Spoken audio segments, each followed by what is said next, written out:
Ragnar Oratmangoen mengaku sempat frustrasi saat dilatih oleh Shin Tae-yong. Kehadiran pelatih timnas Indonesia, Shin Tae-yong merupakan pelatih baru bagi karir Ragnar Oratmangoen. Dilansir melalui Transfermarkt, Shin Tae-yong merupakan pelatih asal benua Asia pertama yang menangani Ragnar Oratmangoen. Seperti diketahui, sebelumnya Ragnar Oratmangoen selalu dilatih pelatih asal Eropa saat bergonta-ganti klub di sepak bola Belanda. Tak hayal, saat Ragnar Oratmangoen bergabung ke timnas Indonesia, dia langsung dihadapkan dengan adaptasi yang lebih. Diketahui pemain berusia 26 tahun ini telah mencatatkan debut sejak FIFA Matchday Juni 2024 lalu. Ragnar Oratmangoen langsung mengukir debut manis dengan mencetak 1 gol saat timnas Indonesia menang atas timnas Vietnam dengan skor 3-0. Sedangkan di pertandingan terakhir, Ragnar Oratmangoen juga menjadi andalan timnas Indonesia di penentuan kelolosan ke fase 3 kualifikasi Piala Dunia 2026. Ragnar Oratmangoen mengisi 2 kali starting line-up saat timnas Indonesia menghadapi Irak serta Filipina. Di balik catatan yang manis tersebut, Ragnar Oratmangoen mengaku perlu penyesuaian berat saat bergabung ke timnas Indonesia. Terutama kesulitan berkomunikasi Ragnar Oratmangoen dengan Shin Tae-yong. Pelatih Shin Tae-yong kerap menyampaikan strateginya menggunakan bahasa Korea. Maka Ragnar Oratmangoen pun perlu berpikir lebih supaya dapat memahami instruksi dari pelatih Shin Tae-yong.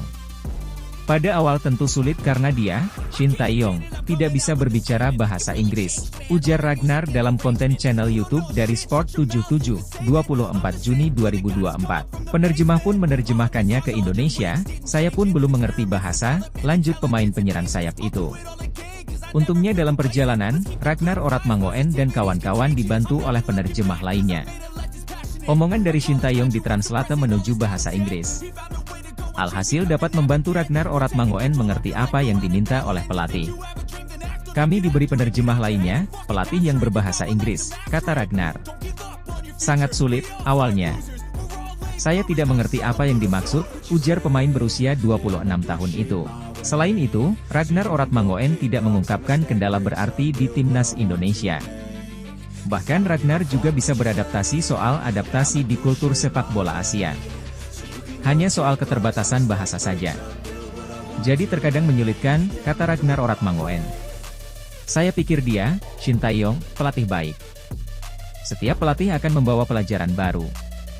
Tapi seperti yang bilang, di Asia kita lebih mementingkan kerja keras, banyak lari. Itu juga adaptasi yang saya rasakan, jelas pemain keturunan Tanimbar, Maluku ini.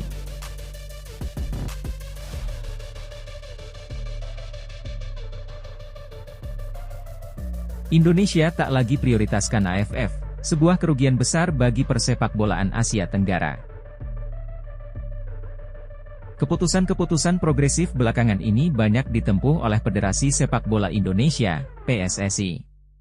Selain melakukan program naturalisasi yang tepat sasaran, PSSI pun kini mulai memilih serta memilah target yang akan dicapai oleh timnas Indonesia.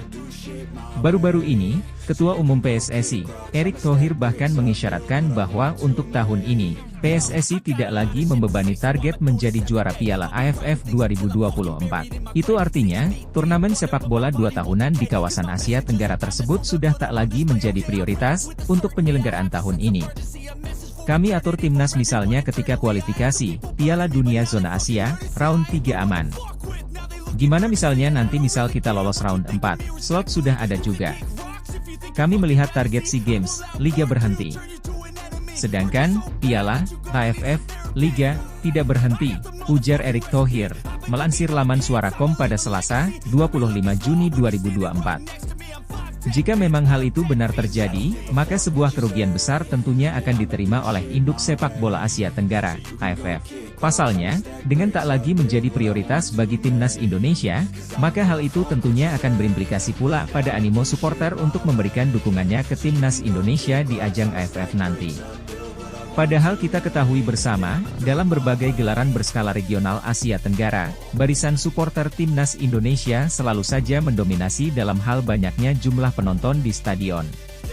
Seperti contoh, Pada Piala AFF 2022 dan 2018 lalu, karena di edisi 2020 sistem gelaran adalah home tournament, para pendukung timnas Indonesia tercatat selalu menjadi pemecah rekor terbanyak kehadiran. Melihat laman histori ASEAN Football orang, pada Piala AFF edisi 2022, saat timnas Indonesia bertindak sebagai tuan rumah, jumlah penonton yang hadir untuk mendukung timnas Indonesia selalu mencapai angka puluhan ribu. Bahkan, tercatat saat laga melawan timnas Thailand dan timnas Vietnam, jumlah penonton yang hadir selalu berada di atas angka 49.000 penonton. Dan demikian juga halnya pada Piala AFF edisi 2018 lalu. Meskipun kala itu timnas Indonesia sedang berada dalam fase kurang baik, namun ASEAN Football mencatat bahwa jumlah kehadiran supporter di laga kandang timnas Indonesia selalu menyentuh angka 15.000 penonton.